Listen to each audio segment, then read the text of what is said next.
प्यारे बच्चों, तो आप सभी का आपके अपने YouTube चैनल मिशन 2 पे आप लोगों का बहुत बहुत स्वागत है।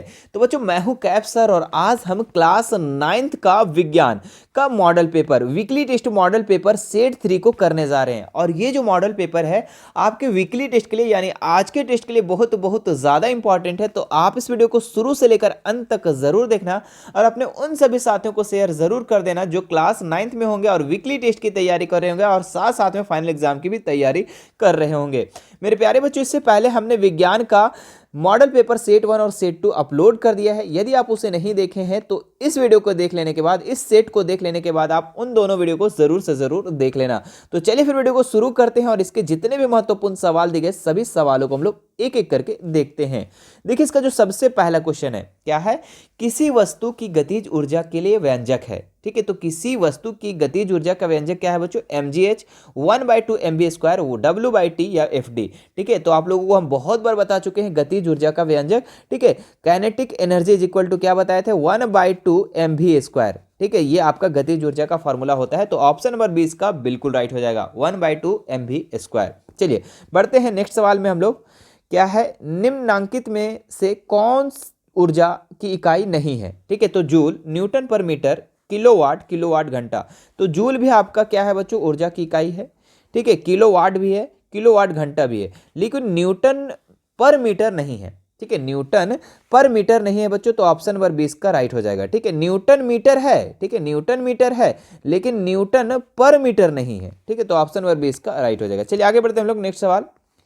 निम्न में से किस स्थिति में कार्य हुआ है। तो पुस्तक को ऊंचाई तक उठाना, हाँ कार्य हुआ है। ट्रॉली को खींचना, ये भी कार्य हुआ है। बैलगाड़ी को खींचना, इसमें भी काम हुआ है। तो उपरोक्त सभी इसका राइट हो जाएगा, ऑप्शन नंबर डी। क्लियर है। चलिए आगे बढ़ते हैं नेक्स्ट सवाल में हम लोग। वीडियो अच्छा लग रहा है बच्चों तो वीडियो को लाइक करेंगे और एक प्यारा सा कमेंट हमारे लिए जरूर करेंगे, अपने कैफ सर के लिए जरूर एक प्यारा सा कमेंट नीचे कर देंगे। क्या है क्वेश्चन, एक पिंड ऊंचाई h से गिर रहा है। ठीक है, h/2 ऊंचाई तक गिरने के बाद इसके पास होगा। ठीक है, मान लो कि एक जो पिंड है, कोई वस्तु जो है बच्चों h की ऊंचाई से गिर रहा है। ठीक है, अब क्या है कि h/2 की ऊंचाई से गिर रहा है, मान लो कि आप 20 से गिर रहा है। ठीक है, तो इसमें क्या होगा, केवल स्थितिज ऊर्जा, केवल गतिज ऊर्जा, आधी स्थितिज और आधी गतिज, या आधी अधिक गतिज या फिर कम स्थितिज। तो इसका राइट आंसर हो जाएगा आधी स्थितिज और आधी गतिज। ठीक है, मतलब कि आधा ऊंचाई पर गिरने तक के बाद क्या होगा, आधा स्थितिज हो जाएगा और आधा गतिज हो जाएगा। चलिए आगे देखते हैं हम लोग नेक्स्ट सवाल। क्या लिखा हुआ है, ऋणात्मक कार्य की स्थिति में बल तथा विस्थापन के बीच बना कोण क्या होता है। ठीक है, तो ऋणात्मक कार्य जब होता है बच्चों तो उस समय बल और विस्थापन के बीच जो बनता है कोण वो 180 डिग्री का होता है। ऑप्शन नंबर डी इसका राइट हो जाएगा। चलिए आगे देखते हैं हम लोग, कार्य का मात्रक क्या है। तो कार्य कार्य कैसे बताए थे आपको, इसका ट्रिक काजू, क्या बताए थे, काजू, मतलब कि कार्य का इकाई मात्रक जूल। ठीक है, तो कौन सा आंसर हो जाएगा, फटाफट बता दो। तो ऑप्शन नंबर 20 का राइट हो जाएगा, जूल। ठीक है, कार्य का इकाई मात्रक जूल। ठीक है, चलिए शक्ति का इकाई मात्रक क्या होता है ये कमेंट में करके बताओ। ठीक है, शक्तिमान सबका क्या करता है। चलिए नेक्स्ट देखते हैं हम लोग। यदि किसी पिंड की गति दुगुनी हो जाए तो उसकी गतिज ऊर्जा हो जाएगी। तो किसी पिंड की अगर गति दुगुनी हो जाए, वेग अगर दुगुनी हो जाए तो उसका गतिज ऊर्जा जो हो जाएगा वो 4 गुना हो जाएगा। तो ऑप्शन नंबर इसका बिल्कुल राइट हो जाएगा। आगे बढ़ते हैं नेक्स्ट सवाल में। एक घड़ी की दोलनशील पेंडुलम में निहित ऊर्जा है। ठीक है, तो एक घड़ी, पता है ना, घड़ी में एक पेंडुलम होता है। ठीक है, इस तरीके से लटका हुआ रहता है और ऐसे ऐसे ऐसे ऐसे टिक टिक टिक टिक जाते रहता है।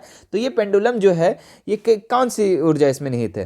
ठीक है, तो इसमें आपका यांत्रिक ऊर्जा हो जाएगा। क्या हो जाएगा, यांत्रिक ऊर्जा, यानी कि ऑप्शन नंबर डी इसका बिल्कुल राइट हो जाएगा। आगे बढ़ते हैं हम लोग नेक्स्ट सवाल में।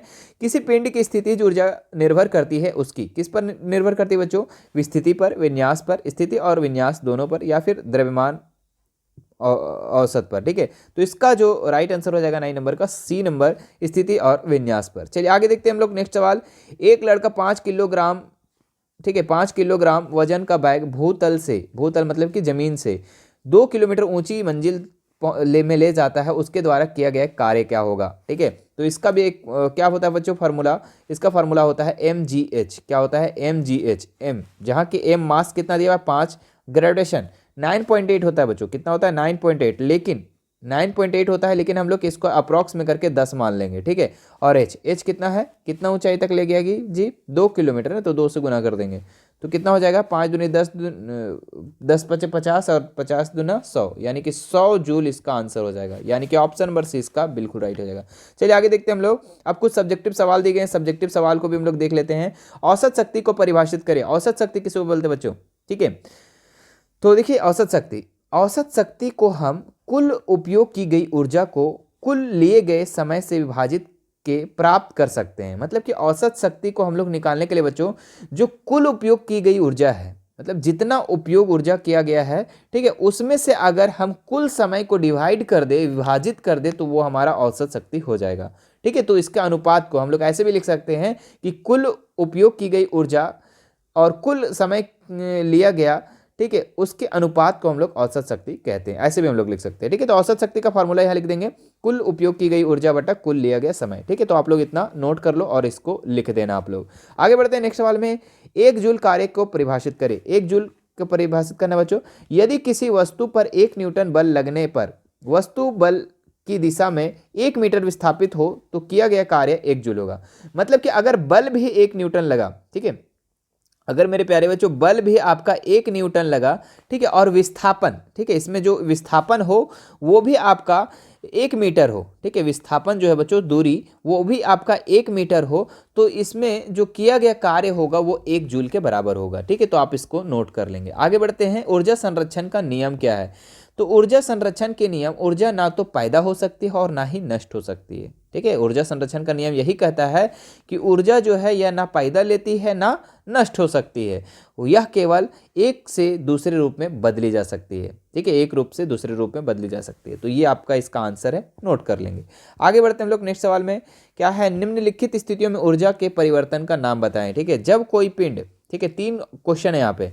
जब कोई पिंड पहाड़ी की चोटी से गिरता है, तो मान लो ये पहाड़ है बच्चों, और पहाड़ की चोटी से कोई भी पिंड गिरेगा, ठीक है, गिरेगा तो ये पहले स्थितिज ऊर्जा में था, बाद में किस में चेंज हो जा रहा है, गतिज ऊर्जा में। तो इसका आंसर हो जाएगा आपका गतिज ऊर्जा, ठीक है। दूसरा क्वेश्चन बोला है कि जब कोयला जलता है, कोयला जब जलता है बच्चों, तो यहाँ पे कौन सा ऊर्जा निकल रहा है, तो यहाँ पे उष्मीय ऊर्जा निकल रहा है। क्या निकल रहा है, उष्मीय ऊर्जा या फिर प्रकाशीय ऊर्जा। तो ऑप्शन नंबर बी, इसका बी का क्या हो जाएगा, उष्मीय ऊर्जा या फिर प्रकाशीय ऊर्जा।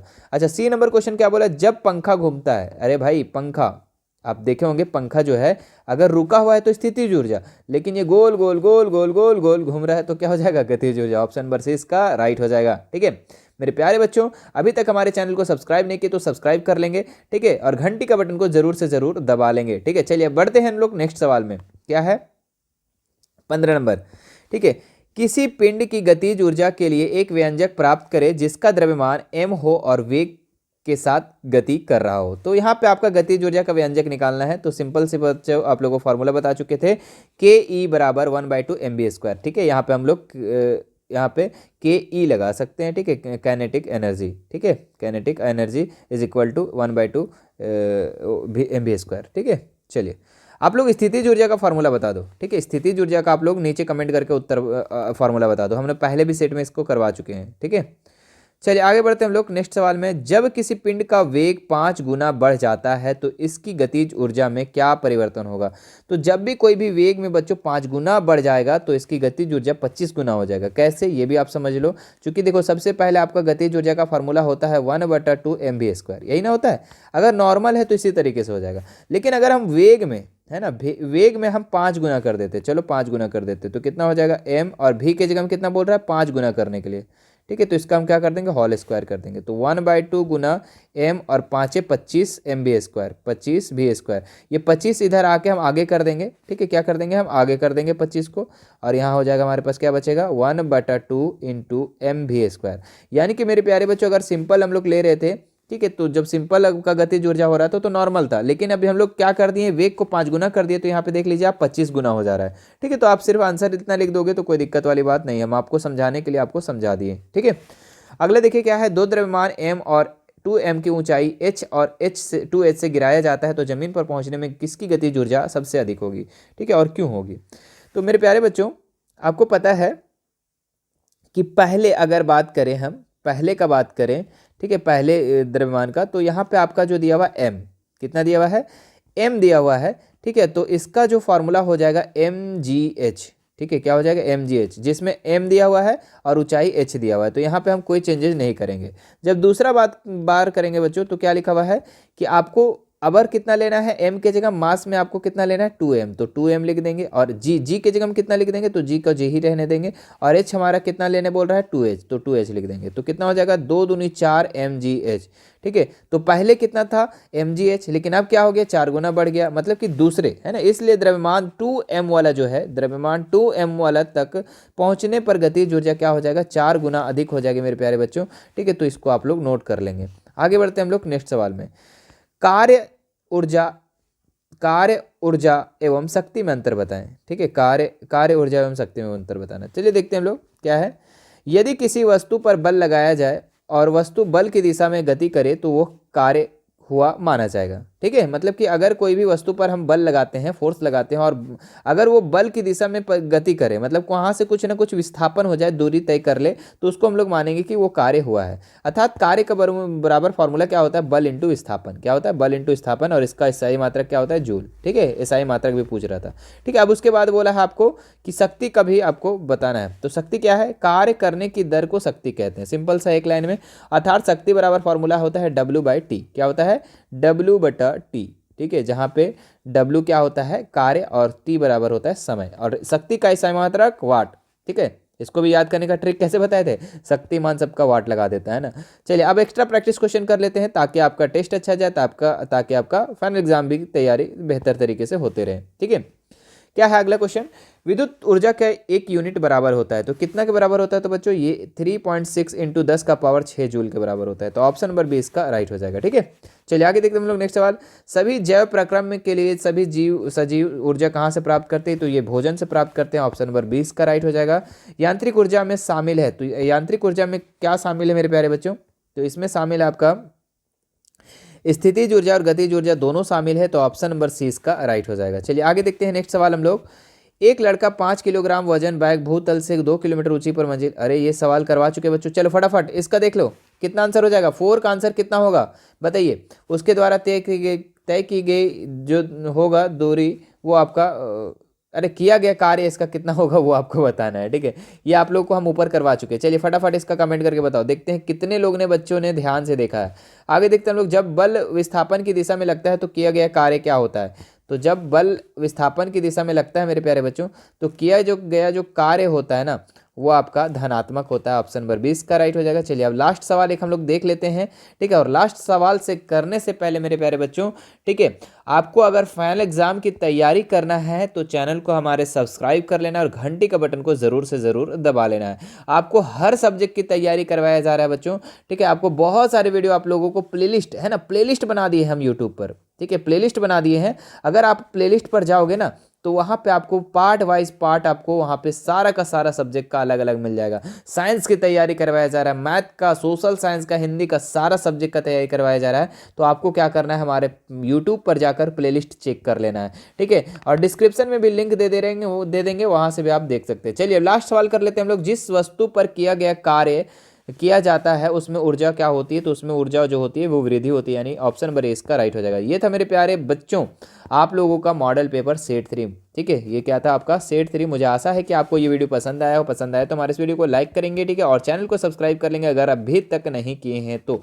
ठीक है, और चैनल को सब्सक्राइब करके घंटी का बटन को भी जरूर दबा लेना। और मेरे प्यारे बच्चों हमसे जुड़ना चाहते हैं, हमारा Instagram, Telegram, WhatsApp group, WhatsApp channel, चारों सोशल मीडिया का लिंक मैं डिस्क्रिप्शन में दे दिया हूँ, वहाँ से आप हमसे ऐड हो सकते हैं और बेझिझक हमसे कोई भी सवाल कर सकते हैं। चलिए फिर मिलते हैं नेक्स्ट वीडियो में। Thank you so much.